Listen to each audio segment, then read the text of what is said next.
Uncle Storytime. Story 1. Wanjiru the Maiden. The sun blazed upon the earth. There was no rain. The crops died and hunger was manifest among the people. This happened 1 year, again the next, and then for a third year. So the people gathered at the praying place and asked of each other the reason for their plight. Then the question was posed to the medicine man. He spilled his gourd of its contents upon the ground again and again. Then he declared that the rains would come only when the maiden Wanjiru was bought.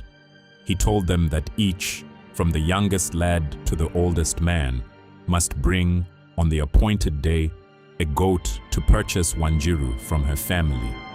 The day arrived, and all the people were present, with each man leading a goat. The people gathered in a circle, and the relations of Wanjiru stood together, and she herself stood in the middle. As they stood there, Wanjiru began to sink into the ground. Soon she was in up to her knees. She cried, "I am lost!" The people pressed close and placed goats in the keeping of Wanjiru's parents. She sank lower to her waist. Again she cried out, "I am lost, but much rain will fall." More goats were thrust upon her family. She sank to her breast, and still no rain came. Wanjiru cried out another time, "A great rain will come." Now she sank to her neck, and then the rain poured down. The people should have come forward to save her, but instead they placed more goats upon the family. Then Wanjiru said, "My people have undone me," and she sank down to her eyes. As one or another of her family moved toward her to save her, another of the people would present him or her with a goat, and that family member would step back. Wanjiru cried out for the last time, "My own family has undone me." Then she sank from sight. The rain poured down in a great deluge, and the people hurried for shelter in their homes. There was a young warrior who lamented the loss of Wanjiru. He swore to find her and bring her back. He wandered for a long time and eventually returned to the spot where Wanjiru had disappeared. Here, as he stood where she had stood, he slowly began to sink into the ground, and he sank lower and lower until the ground closed over him.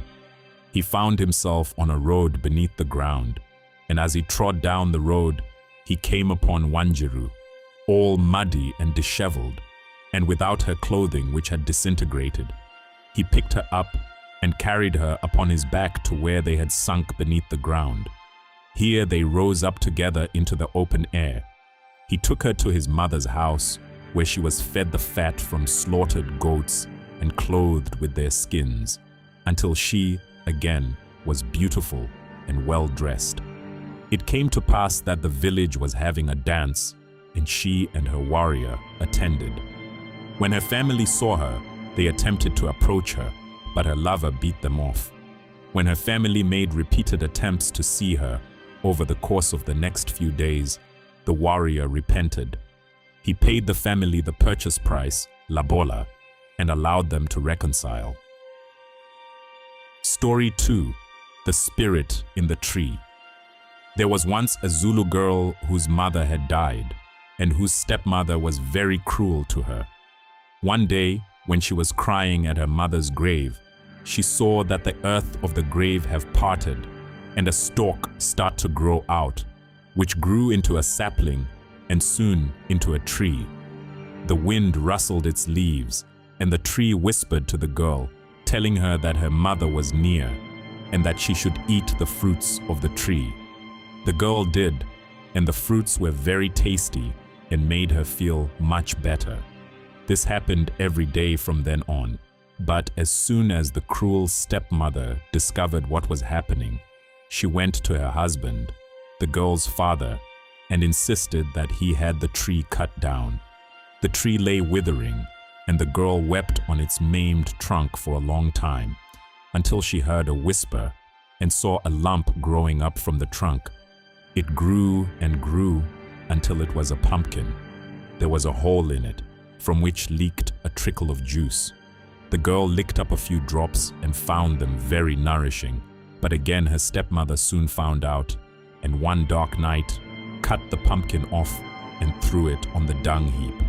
The next day, the girl wept and wept until she heard a trickling sound and saw a little stream which whispered, "Drink me, drink me." She did and felt much refreshed, but now the stepmother made the girl's father throw sand in the stream and bury it. The girl went back to the grave where she cried and cried.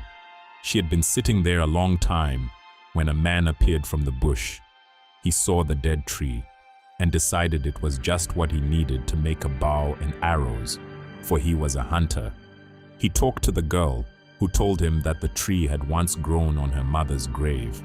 He liked her and decided to go to her father and ask for her hand in marriage. The father consented on condition that the hunter killed a dozen buffalo for the wedding feast. The hunter had never killed more than one buffalo at a time. That was difficult enough. But this time, taking his new bow and arrows, he had not been in the bush long when he saw a herd of a dozen buffalo resting in the shade.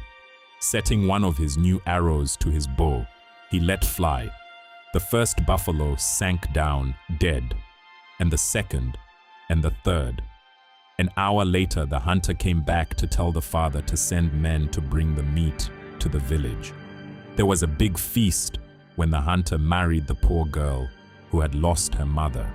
For it is said, it does not matter how hard the day or dark the time. It all will pass if you believe in the spirit in the tree.